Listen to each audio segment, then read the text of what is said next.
La montagna mi sorride e guarda verso il mare. L'odore di quel mirto si mischia con il sale. Il sole che risplende sul mare cristallino. Tira quel maestrale, corre quel bambino.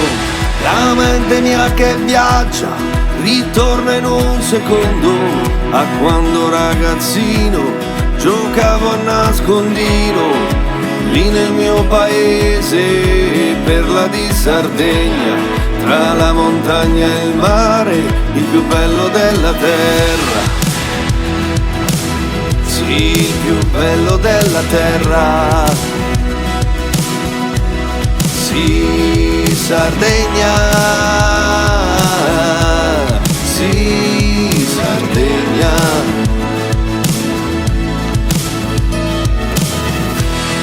Un popolo pulito dalle grandi tradizioni, di abbracci e di accoglienza, non ti fa stare senza. E quando poi si parte il sardo soffre sempre, perché della sua terra non può restare senza. La porta nel suo cuore anche se sta lontano, la pensa ogni momento, è un vero sentimento, perché dalla Sardegna non si può partire, come una malattia da cui non puoi guarire.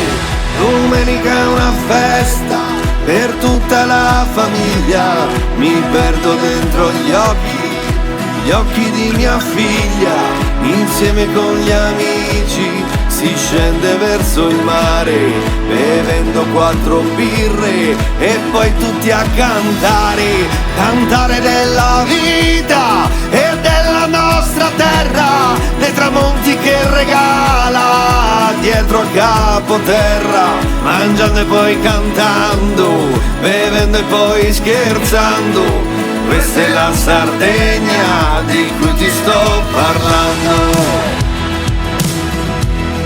e che ti sto cantando e che ti sto spiegando. Sì, Sardegna.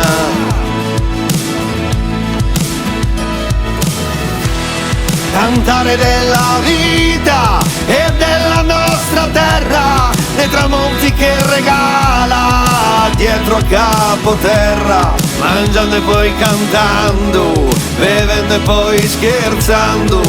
Questa è la Sardegna di cui ti sto parlando.